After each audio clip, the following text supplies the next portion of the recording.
They had Ben Shapiro on CNN. I don't think it's the first time that he's been on, but it has been a while, hasn't it? Dark woke. Going after Trump, too. They're very pointed questions, but we can just start with Chief Justice Roberts. Why not? He's the Chief Justice. As he mentioned, generally, the Congress has the power to tax, and that's a power that's reserved only for them. Trump's lawyers or the administration lawyers are saying that this isn't a tax. What they're doing is essentially regulating imports. This is more about foreign policy, and what they're doing is trying to bring manufacturing jobs back to the United States. So they're regulating import to allow that to happen, and that any taxes that comes from that is incidental.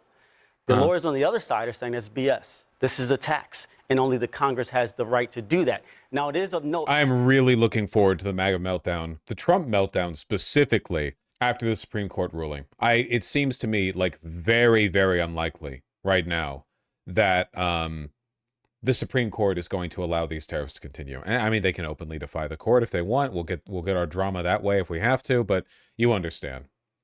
That Justice Alito did bring up that in emergency situations, the president does have more power.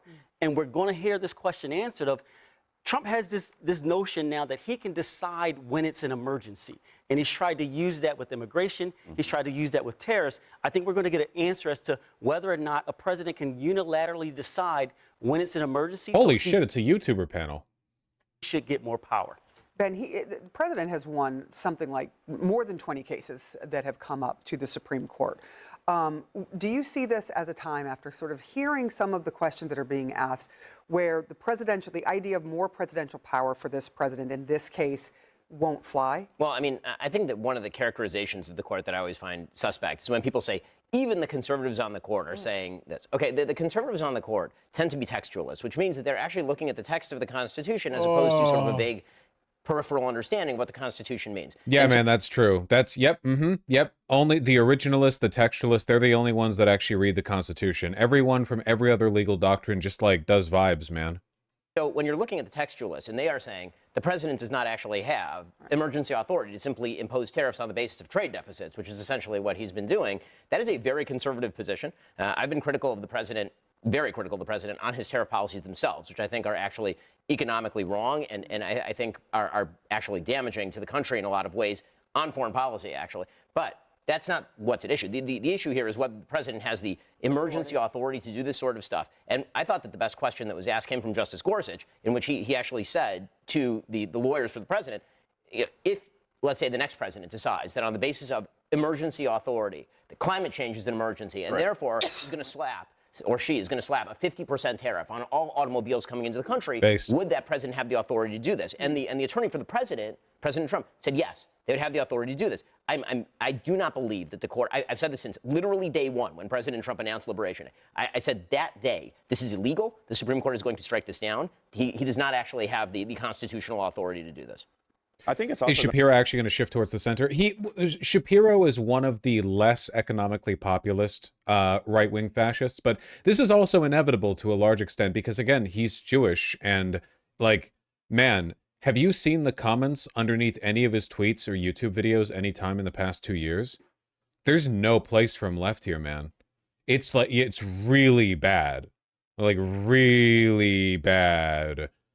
It's not all, like, targeted brigading. It's just on the right, you kind of, especially if you're trying to appeal to young people, you kind of have to be a freak neo-Nazi or you're going to get, like, pushed out. You're either going to be pushed to the right, but, I mean, in his case, he can't really shift to the right. He's Jewish and a Zionist. I mean, there's a limit to how far right he can go. Going to be very disruptive to the economy as we get through this. I mean, let's just say, I mean, but it has been. But I'm just. Let's it'll be the best thing for the economy. Well, it'll be great. That's what he says. No. If tariffs are struck down. Oh, well, no, but I'm saying functionally, we have a question that we have to ask ourselves, which is how do we, what do we do with the tariffs that have been collected? Right. What do we do with the funds that have been collected? By the way, some of them have been spent already. They're already. So those are illegitimate, illegal funds that we have now collected. I mean, I'm not sure how that works. And but I don't think the Supreme Court should be concerned about that. That's a political issue. I think that's legally the court has to decide if there's legislation that gives the authority to the president. If it is, he can do it. If not, they can't look at the consequences of it or what the outcome is. They have to decide, is that power baked in? Yes or no? But the consequences will still be there. And I'm just saying that if we have a government right now that is highly inefficient, that is not working, that is going to be a political question that somebody is going to have to be a grown up in the room and have to answer to figure that out. One of the things that will be fascinating is if the court does strike it down, watch the stock market absolutely explode. Seriously, you'll watch the S&P 500 jump like nobody's business, and the president is then going to be in the awkward position of having to explain why the markets are boosted by the rejection of his key policies. The best example of that is going to be our American automakers. I mean, you're going to see their stock just explode. You're going to see those people who are doing that type of work, for example, who are building cars from Canada, United States, and Mexico working together, their stock, to your point, their stock's going to go through the roof. Well, let me let everybody hear what we heard from Justice Amy Coney Barrett on this issue of if they decide that this is. Why Shapiro here? Credit where credit's due. Having seen a lot of these CNN roundtables, like usually the job of the pocket conservative on a CNN roundtable is to like he's like a fat guy stuffed into a too tight suit, and every once in a while they'll scoff and say, "Yeah, the snowflakes are mad at it, but Trump's done it again." And then he'll argue with like the black women present for 3 minutes. That's what that's like 95% of the time. That is what you get. You know, not legal for the president to impose these tariffs. What happens next? Here's what she said. If you win, tell me how the reimbursement process would work. Would it be a complete mess? It's a very complicated thing. There's got to be an administrative protest. There was a harbor management case earlier that this court was involved with in the United States Shoe, in which, you know, the refund process took a long time. There were any number of claims and equitable relief. So a mess. So it's difficult, okay. Absolutely. We don't deny that it's difficult. Is there a possibility, this is to you or anyone at this table, is there a possibility that the court looks at this and says, we don't want this mess, so we're just going to rule a certain way? No. Or will they I really can't go? imagine that happens, and I really hope it doesn't happen, because I think setting a precedent like this is actually dangerous. We're supposed to have co-equal branches of government. Obviously, Congress throughout the years has ceded a lot of power to the executive branch, but using emergency powers to essentially make policy in the executive branch is wrong. And on top of that, you know, I understand that it is going to be a mess. I mean, think about the farmers. The farmers have been hurt quite a bit as a result of these tariffs. And it's going to cause long-term damage to these farmers. But in the meantime, the Trump administration has decided to use some of the revenue from these tariffs to help make these farmers whole. So to your point, yes, a lot of that money has already been spent already. I don't know how the refunds are going to work. I don't really care. But what I care more about one is of the points precedent. that was made by a justice is, if this power is given, how do we get it back? Right. You can't get it back. So they're not going to give this power because it's difficult to figure out. Because once it's out there, there's no president that's going to relinquish that power. It's almost as if bad and intrusive government policy that affects huge numbers of people turns into a mess, actually, as just a general rule. Have you advised Trump on any of this? I've been saying this clearly and openly since before liberation. the big pivot from a bunch of conservatives as Trump grows increasingly unpopular because all of his policies fall through, I think, is that they're going to call him left wing. They're going to call him a communist. Like because he is, I mean, he is the stereotype of what they accuse people on the left of being of. He's a big government lunatic who sees direct control over the economy and via executive power alone, without Congress, started engaging in a bunch of protectionist policymaking. You know, I think that's going to be their pivot out of this. After Trump is gone and he's not around to flame them on Twitter or whatever I think that's the direction they're going to go. Of course, I mean, like, Trump isn't ideologically a capitalist or I mean, really much of anything, to be honest, besides being self-serving. Capitalists don't like, certainly corporatists don't like what he's done to the economy. Capitalism is just like a consequence of he could exist in any system, essentially. I don't see how they're going to make that stick. I think it'll be like a little grift they carve out. I don't think they're going to shift it like in the mainstream perception. It will lead to some funny infighting. Listening. Interestingly, it's a fascinating conversation about the expansion of the administrative state, which we talked about kind of on a microcosm level here in New York City when it comes to affordability. Always back to Mandani. No, not necessarily, but there is an appropriate conversation for us to be having about affordability. It's a Birkenstock stamping on the human face forever. Of course, there's a lot of experts going back and forth on whether tariffs are the right answer for this, but I do think it's important that we are seeing executive leadership on this when it comes to making America whole and making sure that we are not being taken advantage of on the global scale. That is important. So I'm hopeful that that conversation continues beyond this particular case. I know the Trump administration is very, very passionate about this. And frankly, Heck, from a fiscal conservative perspective, if tariffs could replace, I don't know, the federal income tax someday, I would be cheering for that from the rooftops. Good. Why? When I was in the legislature, an old state legislator once told me, we were having a discussion about fees and taxes, and he said they're both three-letter words that take money out of your pocket. I mean, you can add tariff to that as well, because tariff is simply just a tax on But there's other American ways citizens. to regulate imports, and I think that was part of the conversation today. Section 202 authority. If that's what you want to do. The Bulwark has already called Trump a bigger communist than Mandani. It's definitely the play. Yeah.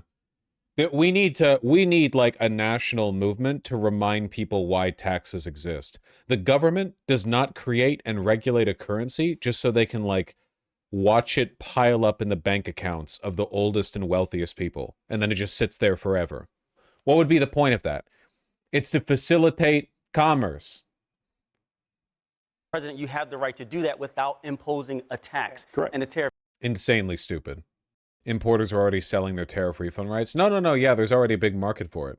Big market for it. How long was Ben on there? Blue Wave? Wait, hold on. Pardon my curiosity. Tonight, the day after a blue wave. Also, remember Newsom did the same thing. Yes, that's true. Newsom didn't call Trump a fascist. Newsom called Trump a communist. Trump weighs in. Remember, I've said we will not. And end the game. A blue wave swept across the country in key races last night. Voters sent a direct. America just see how. Or not in. This wasn't elected. We just Democrats were very. every Did not do well last night. And it's also true, obviously, that Democrats were very likely to win Virginia or New Jersey or New York. But obviously, what Republicans margins? don't take into account the fact that this is now a Republican-owned economy. And that this is a Republican-run country. I mean, the Republicans do run both houses of Congress and the presidency. And so if there's a backlash, it's going to obviously happen to the Republicans. And that is always the most likely scenario. I mean, I think that the question is going to be margins. Right now, there aren't that many vulnerable seats, actually, in the House. The number of challengeable seats is extremely limited. So I don't think you're going to get a wave that's 40, 50 seats, because I'm not sure that's possible anymore, given redistricting and given the big sort that's been happening. But for Republicans not to take some alarm at the fact that, obviously, these exit polls, which are showing economy still as the number one concern and inflation still as the number one concern. If they don't take that seriously, obviously there are going to be some serious effects in the middle. There are 2 points I want to make along the same lines that Ben was making. This probably will be the only time we agree. like, y'all are agreeing on We're something? going to start off with a happening? bang here. But yes, we have to think about the fact that, take Virginia, for example. Every single county in Virginia swung to the left. Every single county, not just one. And we're talking about 2, 3, 4, sometimes 15, 16 points swung to the left. In Georgia, what you saw around Atlanta, Fulton County, Gwinnett, Cobb, I mean, those folks came out to vote. And so you're starting to see those things. And The big black pill, though, is that, like, realistically, there probably would have been no blue wave 2 nights ago if it wasn't for the fact that Trump is personally autistically obsessed with tariffs. There are some things, the tariffs, the shutdown, there are, like, obvious economic fumbles the Republicans are making for no reason other than because they're incredibly stupid and evil. All of the other stuff, his immigration crackdown and also eroding American democracy, those things are marginal compared to the economic stuff. Not the ICE stuff? No. I think the ICE stuff, the ICE behavior might have been a 3 or 4 point swing to the left, but this broader collection of economic problems, I think, is what led to 10, 11, 12. last but not least, the issues that were at the forefront, and Democrats have to realize this, the issues that were at the forefront, like you said, were the economy, affordability, 1. Number 2, health. So it is just money at the end of the day for some people? Huh? Yeah, because people are self-interested and evil, and we don't believe in society, especially here in America. You know, there are countries with better and more robust civil societies than America. I mean, at the end of the day, we are also kind of working at a debuff here because the Democrats have no national figure. The Democrats have no national messaging. So in light of that, obviously we're not getting any kind of consistent pushback. Care. A distant third was immigration. You know what was not in those top 5 or 6 issues? These culture wars, Yes. which Donald Trump pulls us down in, and we can never win them. And usually I think the Democratic Party takes the bait, and this time around they didn't. So I think the Virginia governor's race is a good example of that. You know, you have Winsome Earl Sears kind of focusing part of her campaigning on the transgender issues. Spanberger didn't focus on that, and she did focus on affordability, and I think it helped her Birthing person. win that gubernatorial race. But I will say this. Yeah, was it or was it not focusing on identity politics when Anna Kasparian had a 6-month crash out and changed her entire political ideology over seeing birthing person listed in like a medical form in California one time. I'm glad that Ben is pointing out to the fact that, yes, economy is top of mind for most Americans. And what I heard from House Speaker Mike Johnson and from Vice President J.D. Vance is a lot of what I heard from Democrats in the lead up to the 2024 presidential election, when immigration was definitely something that Americans were concerned about. And by the way, the big lesson to take from this is not don't focus on it. I suppose maybe it depends on what you mean by focus on. You know, Mandani was unapologetically progressive, and it didn't hurt him at all. You don't want to get dragged down by the other side, but at the same time, you know, you have to be principled. What you don't want to do is be Kamala Harris, who pretended to be progressive back in 2020, but then 2024 comes around and she's like, trans people, I'll let the states deal with them. You don't want that. It makes you look weak to both sides. No one on the right is going to be convinced that you've de-radicalized, and nobody on the left is going to believe you will fight for their rights when you're so willing to pivot off of them. And they pretended like, nope, doesn't exist. It's all made up. It's just right-wing fear-mongering. No, you need to listen to your constituents, because your constituents are the ones who are concerned about Well, in this. fairness, I don't think the vice president or the speaker of the House were saying these issues don't matter or they don't exist. That certainly isn't what they were saying. They're explaining that it's an off-year election. Actually, the Speaker of the House literally today said that the rising cost of groceries is no big deal because the cost of groceries are innately inflationary and they're meant to rise. And that Republicans didn't necessarily feel the same impetus to go vote as we likely are going to see in the next presidential election and certainly in the midterms coming up next year. So I think that's a bit of a mischaracterization. Well, Trump is underwater when it comes to pretty much everything, including immigration, by the way. But Larry Kudlow today was shocked at how underwater he is when it comes to the economy. 61% of Americans disapprove of Trump's handling of the economy. Don't underestimate how much of an impact that's going to have on the midterm elections. And even the voters that, you know, the fraction of black male voters that people were looking at in the 2024 election, you know, all those voters came back home. And the biggest flop you saw last night, or flip-flop, however the word is said, was Hispanic voters. Yeah. So all the gains, it looks like every gain that Republicans made in 2024 through immigration policy reform that people don't like what they're seeing on TV or whatever it may be, they lost all of that last night. Now again, Democrats, one of the things we like to do is run victory laps that last like 365 days. I mean, you have to figure this out because this isn't the only headline today. I don't want to get ahead of myself, but we're literally in 36 days of a shutdown. And people are extremely, they're hurting right now. And that hurt was what we saw in the election last night. I mean, I think the biggest thing in all of this, and I think you saw it, Trump winning over Biden, I think that you're seeing it now, is that people don't like the status quo. And after they change the status quo, they don't like the new status quo. Because the reality is that all these problems that are now deep. That's horseshit. The status quo hasn't changed in decades and decades. There's no information to base this off of.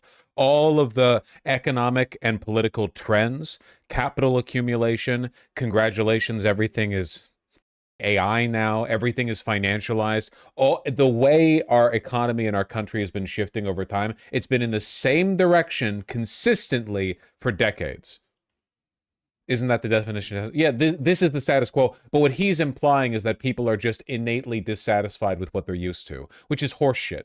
What we're used to right now sucks, and it's been getting worse every single decade. Like, and this is measurable. Yeah, but largely, you know, you blame Reagan since the 1980s, but I reject this like, well, the grass is always greener. No, sometimes the grass actually is greener on the other side. It's a measurable, it's an empirical characteristic of the grass. Your perception may vary, but sometimes on one side of the fence, the grass is dead, and on the other side of it, it's green and vibrant. Deeply embedded in very real ways in our economy, for example, things like the national debt, things like the fact that we've had, you know, enormous pressing by the Federal Reserve for a while here, and in both directions. First, it was too slow to react in one direction, then it was too slow to react in the other direction. You know, all of this is leading to just a systemic unease that everyone has with everything. And whoever gets elected next, I mean, good luck to Zoran Mandani, because he's not going to be able to solve all the issues that he is talking about, certainly not with the policies that he is currently proposing, and then he's going to be the one on the chopping block.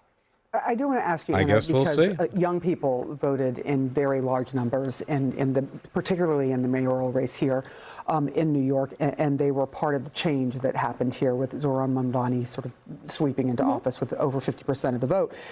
But I want to talk about what we've been hearing from the president and some others in the Republican Party who keep calling him not a socialist, democratic socialist, which he has said he is, but a communist.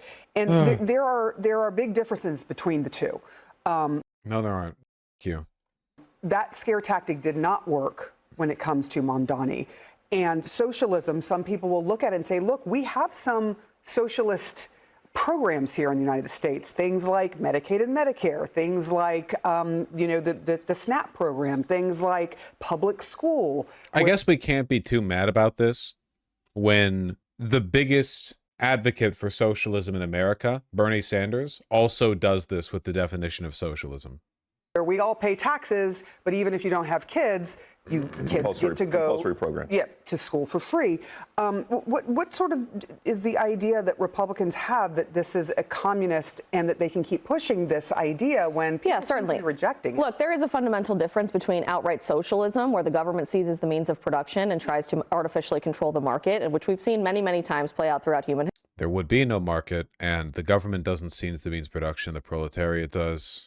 And social welfare programs. Having social welfare programs available in a country does not inherently make your society a socialist society. Right. Just last night, we talked about the thriving economies over the last several years of Scandinavian countries like Norway, Sweden, Denmark, that on the economic index freedom scale are actually more capitalist than the United States of America, have far more free market opportunities for people who live there than even we do here in the United States. Where I think there is a valid criticism, and what's going to be interesting to see if this can even play out here in New York City, are these very radical ideas with extreme expansion in government, stuff like state-run grocery stores or taking over housing here in New York City specifically with the. But that's also a social welfare program like what you just described, and the Scandinavian countries also have strong social welfare programs.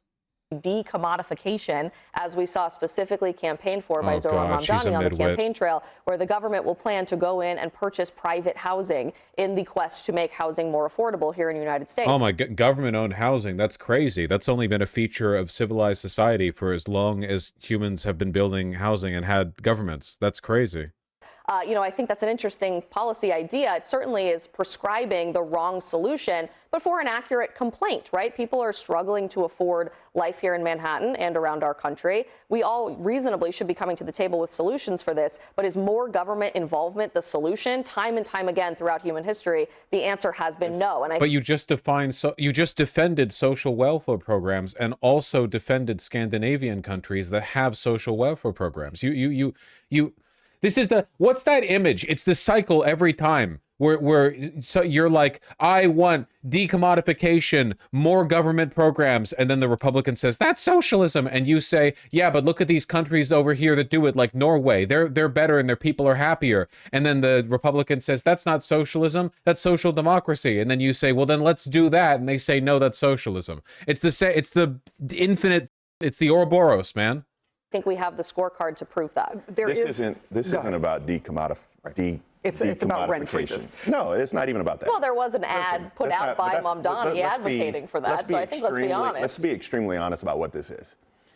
Republicans had Barack Obama, who was now a little long. Also, the reason why Scandinavian countries are considered more capitalist is just because they do less corporate subsidies than the USA. Yeah, America is actually pretty bad when it comes to economic freedom, but not because we're not capitalist. It's because capitalism, like the interests of the capitalists, eventually devolve into an oligarchical system. Like capitalists, when they're powerful enough within a political system, when they lobby and they engage in regulatory capture and so on, right? They're not going to like want the playing field to stay fair forever. They want to skew it and use the power of the government to benefit themselves. Obviously, this has been happening since before capitalism, right? Like mercantile corporations, the India Trading Corporation, stuff like that, you know? So America is more economically unfree, not because we are less capitalist, but because we are further down late-stage capitalism than the Scandinavian countries. And he's on the sideline. They had Kamala Harris, who is now recuperating from a race. they had Joe Biden, right? They do extremely well with picking a boogeyman out, and that is what they're doing. I mean, we cannot fall for that. I mean, they're simply otherizing Mandani. They're saying whatever they want to say. And it's not working, though. That's the thing. Like, the more they attack him, the more... I mean, it's like, it's a refreshing... In what way is otherizing just responding to his own campaign calling him a jihadist promises? when he's not a jihadist? That's a good example. But I mean, also, for every Zoran Mandani, there is a Mary Sheffield, right? There is somebody else who you can see. She's the first black mayor of Detroit, Michigan, where young people came out in large swaths and voted for. So then the question becomes why they're focusing on Mamdani. And I think the answer is because of Mamdani's own words. If you watched his victory speech last night, he used one line in particular that sort of leapt out and left off the screen when he said that there is literally no problem. This was his line. There is no problem too big for government to solve and no matter too small for government to care about. I don't think that line is the reason why everyone's talking about Mamdani. I don't think that attention drawn towards Mamdani was sort of ordinary up until that line in his victory speech, and then everyone paid attention to him. I think there's a wide variety of reasons people are paying special attention to him. I mean, that's what totalitarians would say, is that they're literally... No, it's not. Totalitarians literally never say that at all. That's not even remotely the sort of thing they say. And then the two people he quoted... Authoritarians in general, stress the importance of civilians serving the state. The idea of the government serving you, totalitarians wouldn't... That's not... From the Soviets, the Nazis, Tito, wherever you want to go, North Korea, whatever society you want to imagine that has an authoritarian bent to it, the one of the fundamental ideas is the like moral and contractual obligation for every citizen to serve the state, which is the moral ideological pretext upon which they build surveillance and the carceral state and everything like that. The idea of a person being totalitarian because they think the government can solve your day-to-day problems, it's just not how it pans out. It's that Reagan line, you know? The scariest words in the English language, I'm from the government and I'm here to help. Yeah, that's so true, man. I bet people despise it when like government regulators show up to prove that their landlord is not maintaining their building properly, or when like the government like helps them with their taxes if they did. The problem is there are so few examples of the government helping people in this country because everything's been privatized. Verbatim, aside from Mario Cuomo, which was a delightful little slap at Andrew. I thought it was a little nasty. But he quotes Eugene V. Debs, who's a socialist, and then he quotes Nehru, another socialist. And then he says, I am a socialist from the stage. So, saying that President Trump is somehow going overboard when he has campaigned as this, when the Democratic Socialists of America, which is a base from which he springs and to whom he answers in many ways, is openly socialist. No shit. He said on this network he hates capitalism. He said that on this network. That's calling so him a base. communist, not a socialist. Well, why don't you explain what you think the difference is? There's a big difference. What is the difference? 99.99% of America did not watch his speech. 99% of America literally don't care who Eric Adams is or Cuomo is or who the mayor of New York is. But what is happening, though, I don't think that's quite right. Democrats do something that we don't normally do, which is harness the energy of young people. And Zoran Mandani had the issue that carried the day yesterday. Everything else, set aside everything else about how you feel. He talked about affordability in a way that communicated to voters and resonated. But why the fuck are these mainstream liberal pundits defending the DSA and Mamdani? Yeah, I don't think it is insufferable, but I do think that we should count our blessings a little bit, be a little bit positive about it, because when 12 IQ like CNN pundits are talking favorably about Mandani, that's like a win right there. That's a good thing. I wish Bernie Sanders had gotten a little bit more like moderate coverage favorably back in 2016, Zoran Mandani is a part of the future of the Democratic Party. He's not the face of the Democratic Party, or he is not the Democratic Party. Well, something to also keep in mind is, calling him a socialist didn't hurt him in this election, because if you look at Democratic voters, many of whom live here in New York City, they are super skeptical of capitalism. Sure. Because of the crony capitalism they've been dealing with. They don't see a future for themselves in this country in terms of being able to afford a house, be able to get married and have children. So young Democrats who were very much galvanized by Mamdani's message were not put off by his message of socialism. They liked it. And that's something important to keep in mind. But Republicans are not campaigning in New York against socialism. They are campaigning nationally against socialism. And they're losing. Even a lot of young Republicans aren't really anti-socialism. Seriously, like, again, Nick Fuentes shows it best with his deference to Stalin and his admission that he doesn't care about the difference between socialism and capitalism, or doesn't really care which one he'd live in. These people care about social signifiers, not about how the economy is run. They want a white ethno-state, or at least they say they do, but they don't really care how the economy is organized. Nobody cares about capitalism. Certainly not the Republicans, mind you, who are allowing the president to like hit the big red button that collapses the economy.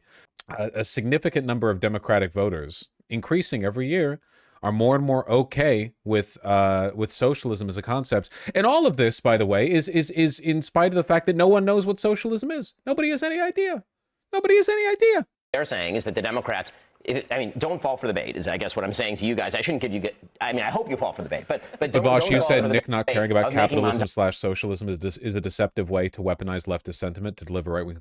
No. I don't think that's him necessarily being deceptive. Super far-right people don't care about economic systems because they don't care about policy in general. Like, to them, even something as broad as socialism versus capitalism is policy wonkery. If you tell them socialism is black and Jewish, they'll be a capitalist. If you tell them that capitalism is black and Jewish, they'll be a socialist. It's just not meaningful to them. It's all vibes based. And these are people motivated by like racial animus and sexual insecurity. I don't really think they have strong opinions on any of that stuff. You know what I mean? For the most part, they're just dissatisfied with the status quo, which, if anything, probably makes them more susceptible to critiques of capitalism, even if they're vibes-based and insubstantial. Mandani, the face of your party, because the reality is that Abigail Spanberger won by a larger margin in Virginia than Zoran Mandani won in New York last night. And by the way, he was running against another Democrat. Okay, that's how much he was disliked, right? I mean, he's running Andrew Cuomo, who's a deeply unpopular person in New York. He sure is. Won 800,000 votes in that race last night because there were so many Democrats who didn't like Zoran Mandani. Right. So well, both parties campaigned for Cuomo. The media class and the Democratic Party and the President of the United States, while engaging in election interference, all pushed for people to vote for Cuomo. Mamdani still got the most votes of any candidate since 50 years ago. He won against the Uniparty. The idea that Zoran Mandani is like overwhelmingly popular across the if you include a country that includes half of Republicans, not a city like New York, where perhaps 7 people are Republicans and like 3 of them voted for Curtis Sliwa in the end. Like, I'm sorry, it's not a representative sample. It's like saying that AOC is representative of the broad spectrum of American politics, and she isn't. But she's more popular within the Democratic Party than almost anyone else in the party. Certainly more than Jeffries and Schumer. This is the reason why Ben Shapiro's falling off, man. He has been for years. He is, at the end of the day, like, he is the closest thing the right has to a status quo pundit in an era when status quo politics is extremely undesirable across the board. You know, the more he pearl clutches over socialism, it doesn't work. People on the right, there are young far right people who are excited about Mamdani, because again, to them it's just vibes. They're just weak people looking for a light. They're moths looking to fly around a flame, you know? Is he a neocon or a fascist? He has a lot of fascist leanings. At the end of the day, political ideologies aren't hardly delineated, right? There's not like a solid line that you can use to concretely describe people, especially when people, as Ben Shapiro does, lie and misrepresent themselves constantly. He's absolutely fascistic. But I think that his fascist tendencies are things that he molded into to try to fit into a Trump era after 2016. But his heart is still like neocon aligned. You know, he is a dickhead. Yeah, that too.